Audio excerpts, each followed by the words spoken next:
कहानी की शुरुआत साउथ कोरिया के अनएक्सप्लोर्ड रीजन्स को दिखाने से होती है, जहाँ पे कई सारे मार्शल आर्टिस्ट बैठकर गप्पे लड़ा रहे होते हैं। उन्हीं में से एक मार्शल आर्टिस्ट जो कि काफी ज्यादा कंफ्यूज होता है, वो अपने आगे पीछे देख रहा होता है। तभी उसे एक अंकल जी, जो कि शायद दूसरे मार्शल आर्टिस्ट हैं, एक चाय का कप लेकर अप्रोच करते हैं। अंकल जी इससे पूछते हैं, क्या ये तुम्हारा फर्स्ट टाइम है? ये सुनने के बाद ये बंदा थोड़ा सा हेजिटेट करता है एंड उनके हाथ से कप लेते हुए कहता है, हाँ, इससे पहले मैं काफी सारे डंजन्स एंड पोर्टल्स में गया हूँ, बट ऐसी जगह पर मेरा आना पहली बार है और इसी वजह से मैं काफी ज्यादा नर्वस भी हूँ। ये सुनने के बाद ये अंकल जी हंसने लग जाते हैं, हा हा हा हा हा। बहुत बुरी हंसी थी, बहुत बुरी।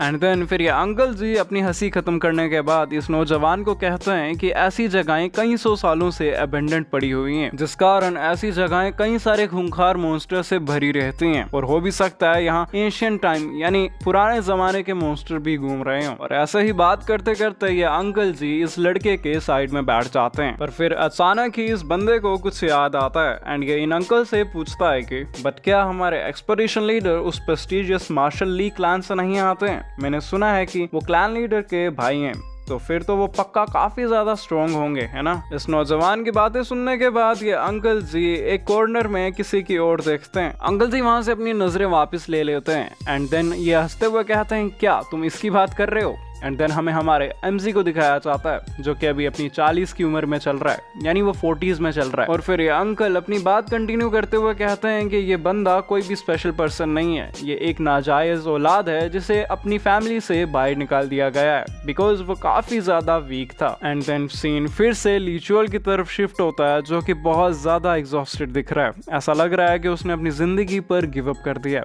ऐसा तो लग ही नहीं रहा कि ये बंदा एक प्रेस्टिजियस फैमिली से आता है। और हमें ये भी पता चलता है कि हमारा ली चुआल मार्शल क्लैन का 9th सन है एंड ये एक नाजायज औलाद है। और फिर ये अंकल हमारी ली की हालत देखने के बाद अपनी बात कंटिन्यू करते हैं कि ये बंदा बहुत ही ज्यादा इनकॉम्पिटेंट है एंड इसी के साथ साथ वो हमारे एमसी पे कई सारी और बातें कहते हैं, यानी उसको बेइज्जत करते हैं। और ये अंकल आगे कंटिन्यू करते हैं कि इसकी इन्हीं कमियों के कारण ये मार्शल आर्ट के 7th लेवल पे ही पहुंच पाया है और हम इस जैसे बंदे पे कैसे रिलाई कर सकते हैं जो कि खुद इतने कम लेवल पे है। तभी हम देखते हैं कि एक बंदा जिसने काले कपड़े पहन रखे हैं वो हमारे च्योल को आवाज लगाता है एंड वो कहता है कि एक्सपेडिशन लीडर, हमें अब यहाँ से चलना चाहिए। इस बंदे की आवाज सुनने के बाद च्योल अपना सिर ऊपर करता है एंड देन फिर से अपना सिर नीचे करने के बाद कहता है कि ठीक है, अब हमें चलना चाहिए। और इसी के साथ हम नेक्स्ट सीन में देखते हैं कि हमारा च्योल और बाकी के पार्टी मेंबर्स, बाकी के मार्शल आर्टिस्ट हमारी च्योल के पीछे पीछे चल रहे होते हैं,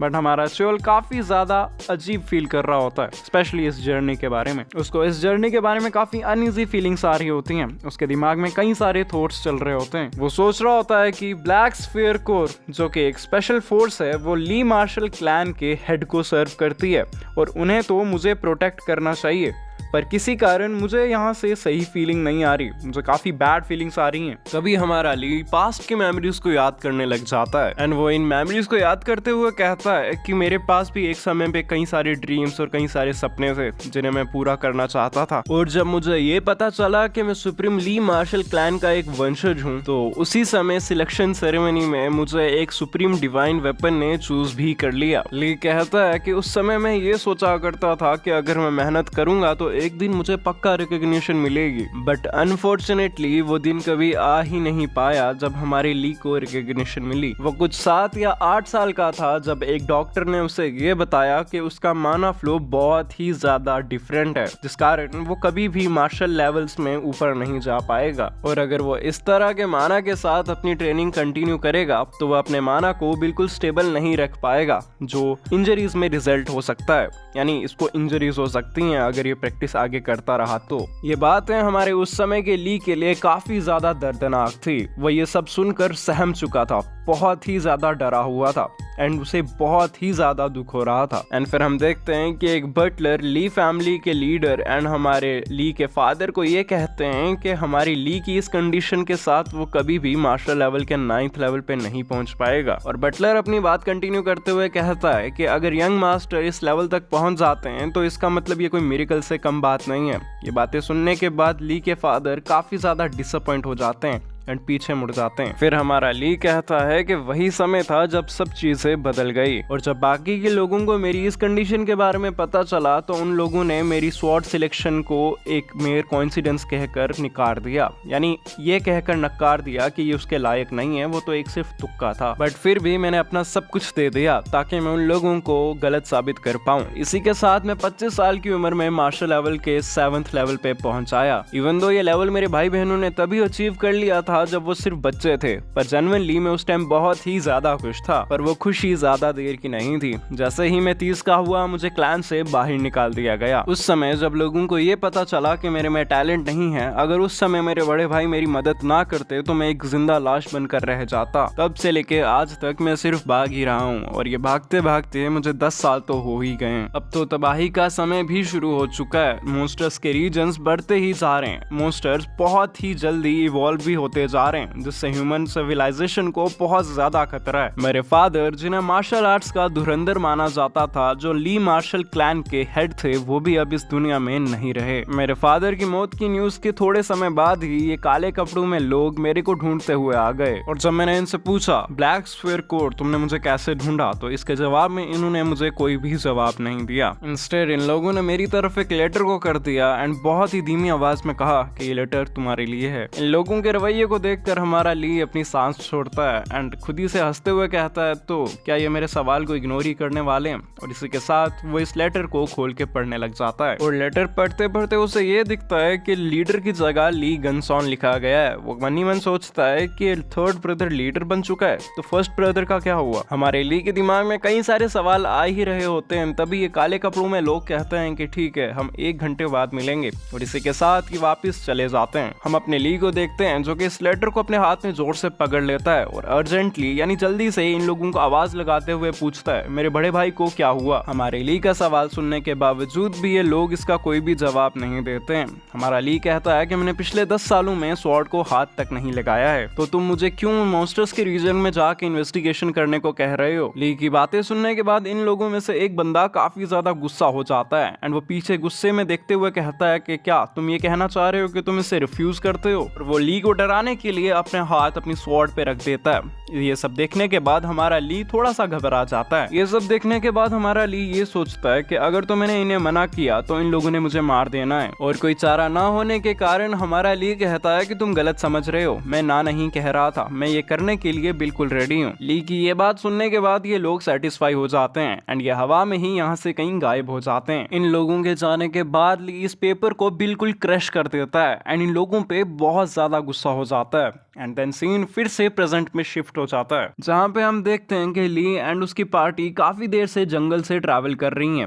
एंड इन दी एंड वो एक खंडर सी हवेली के सामने जाकर पहुंचते हैं। तभी इस ग्रुप में से एक छोटा मार्शल आर्टिस्ट, मतलब उम्र में छोटा मार्शल आर्टिस्ट, कहता है कि एक खंडर हवेली, बट इसकी कंडीशन उतनी बुरी भी नहीं है। तभी इन ब्लैक पार्टी का एक मेंबर हमारे एमसी को कहता है कि अब हमें इसके अंदर चलना चाहिए। थोड़ा हेसिटेट करने के बाद ये ग्रुप के सारे मेंबर अपने वेपन्स निकाल लेते हैं एंड काफी कॉशियसनेस से इस महल के यानी इस खंडर के अंदर घुस जाते हैं। ये सारे मेंबर्स काफी ज्यादा अलर्ट होते हैं एंड वो अपने आगे पीछे की सराउंडिंग्स को काफी अच्छे से देख रहे होते हैं, और ऐसे ही इन्हें देखते देखते काफी सारे कंकालों का ढेर मिलता है, जहाँ पे कई सारे तो इंसानों के होते हैं और कई सारे कंकाल तो मॉन्स्टर्स के होते हैं। ये देखने के बाद वो काफी ज्यादा शॉक्ड होते हैं। फिर हम देखते हैं कि इन्हीं सब दंग मार्शल आर्टिस्ट में से एक, वो पहले वाला नौजवान, कहता है कि क्या ये कंकाल एंशिएंट बीस्ट के? पर इससे पहले ये लोग कुछ ज्यादा सोच पाते, इन कालू कपड़ों में से एक बंदा कहता है कि ऑपरेशन को जल्दी से स्टार्ट किया जाए। इस पर्सन की कमांड सुनने के बाद ये दो बंदे अपने वेपन्स लेकर इन मेंबर्स पे अटैक कर देते हैं। इससे पहले कि ये नौजवान, ये यंग मैन अपनी सिचुएशन को समझ पाते, इनके सर अपने धड़ से अलग कर दिए जाते हैं। हमारे ली के सामने एक बहुत ही ब्रूटल सीन अपीयर होता है, जहाँ पे कई सारे मेंबर्स मारे जाते हैं एंड उनका खून आगे पीछे झलक रहा होता है। इस शॉकिंग सीन को देखने के बाद बाकी के सारे मार्शल आर्टिस्ट चिल्ला पड़ते हैं कि तुम क्या कर रहे हो? इस सवाल के जवाब में एक असैसिन काफी चिलिंग सी वॉइस में कहता है कि तुम लोगों को पहले से ही पता था कि तुम मरने वाले हो, तुम्हें तो ऑनर फील होना चाहिए कि तुम लोग फैमिली के बेनिफिट के लिए मारे जा रहे हो। इस असैसिन की बातें बिल्कुल कोल्ड और इमोशनलेस थी। इसके बाद ये बंदा यानी ये असैसिन एक ओल्डर मार्शल आर्टिस्ट की तरफ बढ़ने लग जाता है, पर इससे पहले कि ये असैसिन इस मार्शल आर्टिस्ट को मार पाता, एक तलवार इसके सीने के आर पार हो जाती है, और जिसने ये अटैक इस असैसिन पे किया होता है वो और कोई नहीं, हमारा प्रोटैगनिस्ट ली होता है। इसके बाद हमारा ली इस असैसिन से सवाल सवाल करता है कि इस सब के पीछे कौन है। ये सवाल सुनने के बाद ये असैसिन दर्द से कर्राने की जगह बहुत ही आराम से जवाब देता है, जैसे उसे दर्द जैसी कोई चीज फील ही नहीं हो रही है। ये वुंडेड असैसिन कहता है कि इस सब के पीछे क्लैन लीडर हैं एंड हमें ऑर्डर दिया गया था कि जब तक तुम रेजिस्ट नहीं करते हो तुम्हें यहाँ पे लेके आना है। और इसी के साथ वो हंसने लग जाता है और अपना हाथ इस तलवार पे रख के इसे क्रश कर देता है।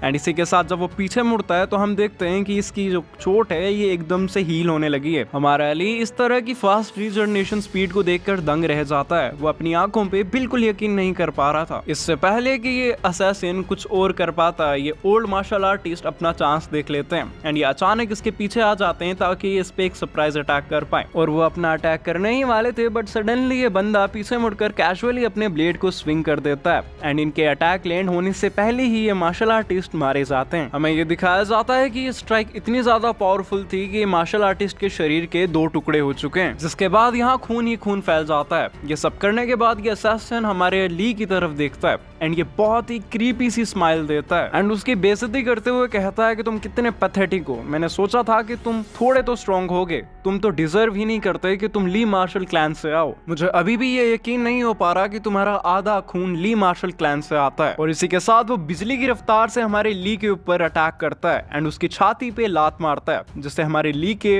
मुंह से बहुत ज्यादा खून निकल आता है। इस अटैक का इम्पैक्ट इतना ज्यादा होता है कि हमारा ली कई सारी दीवारें तोड़कर लास्ट में इन कंकालों में जाकर गिरता है। उसके शरीर की बहुत ही ज्यादा बुरी हालत हो जाती है, मुंह से खून निकल रहा होता है, हड्डियां टूट चुकी होती हैं, बट स्टिल इस कंडीशन में भी उसका माइंड काफी ज्यादा काम होता है। वो कहता है कि मैं यहाँ मर नहीं सकता हूँ। और इसी के साथ वो जल्दी से आगे पीछे देखने लग जाता है ताकि उसे कोई ना कोई वेपन मिल जाए एंड तभी उसे एक वेपन दिख भी जाता है। और वो वेपन और कुछ नहीं, एक स्वॉर्ड होती है जो इस बड़े से दानव के कंकाल के अंदर धसी होती है। फिर हमारा अली सोचता है कि अगर ये स्वॉर्ड इतनी ज्यादा पावरफुल है कि ये इतने बड़े बीस्ट को मार सकती है तो अगर मैं इसको इस्तेमाल करूंगा तो शायद मेरे पास एक चांस है कि मैं जिंदा रह पाऊं। और यही सोचते हुए ये हड़बड़ाहट में स्वॉर्ड की तरफ जाता है एंड इसके हैंडल को पकड़ लेता है। पर जैसे ही ये तलवार इस मॉन्स्टर इस दानव के शरीर से बाहर आती है तो ये डिसॉल्व होने लग जाती है। हम देखते हैं कि ये काले से धुएं में कहीं ना कहीं डिसअपीयर हो जा रही है। ये देखने के बाद हमारे ली की तो सांस ही हलक में रुक जाती है। वो देखकर इतना ज्यादा दंग रह जाता है कि वो कुछ कह नहीं पाता है। फिर वो धीमी सी आवाज में कहता है कि क्यों। तब ये असैसिन पीछे से हमारे एमसी को कहता है कि मैं इमेजिन नहीं कर सकता हूँ कि ली फैमिली का कोई बंदा इतना ज्यादा पैथेटिक हो सकता है। और वो अपनी बात कंटिन्यू करते हुए कहता है कि एट द वेरी लीस्ट मैं तुम्हें एक ली फैमिली के मेंबर की तरह मौत दे सकता हूँ।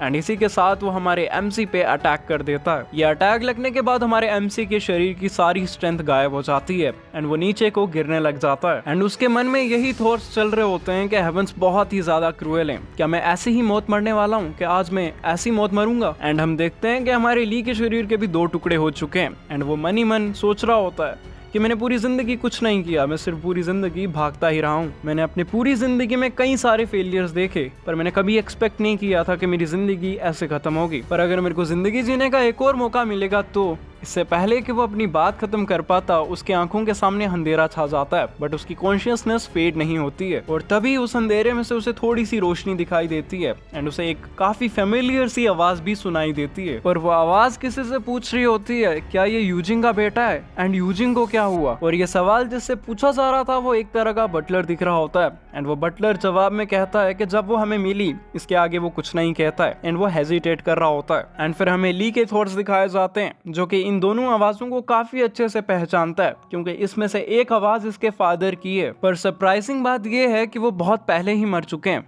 देन उसे कुछ रियलाइज होता है एंड वो कहता है कि यहाँ मेरे फादर कुछ ज्यादा ही यंग दिख रहे हैं। एंड हमारा अली दूसरे बंदे के बारे में बात करते हुए कहता है कि बटलर चोय भी काफी ज्यादा यंग दिख रहे हैं एंड यहाँ से हमें पता चलता है कि ये इस बटलर का नाम बटलर चोय है। हमारा अली मन ही मन बटलर और अपने फादर को पुकारता है एंड अपने आप को इनकी तरफ धकेलता है बट उसे दिखता है कि उसके सामने 2 बच्चों के हाथ हैं एंड देन वो रियलाइज करता है कि ये हाथ उसी के हैं। ये देखकर वो काफी ज्यादा सरप्राइज्ड हो जाता है एंड वो कहता है कि मेरे हाथ बच्चों जैसे बन गए। एंड इसी के साथ ये चैप्टर यहाँ पे खत्म हो जाता है। तो हमारे एमसी के हाथ बच्चों जैसे इसलिए हैं क्योंकि वो अपने पास्ट में आ चुका है एंड वो अब एक बच्चा ही बन चुका है। अब हम आगे देखेंगे कि हमारा एमसी अपनी जिंदगी को आगे कैसे बढ़ाएगा एंड क्या वो सबसे ज्यादा स्ट्रॉन्गेस्ट बन पाएगा और क्या वो अपने सवालों के जवाब जान पाएगा। ये जानने के लिए हमें आगे के चैप्टर्स देखने पड़ेंगे एंड इसके आगे वाले चैप्टर मैं इस सीरीज के आगे वाले पार्ट्स में एक्सप्लेन करूंगा। तो अगर तुम चाहते हो कि इस सीरीज का अगला पार्ट जल्दी से जल्दी आए तो do like and subscribe and या चलो एक एम ही रख लेते हैं, अगर मेरे 350 350 सब्सक्राइबर हो जाएंगे तो मैं एक आधे घंटे की वीडियो डालूंगा इस सीरीज़ की। तो तब तक के लिए चलता हूँ मैं। बाय, sayonara, एंड हाँ, कमेंट करके जाना।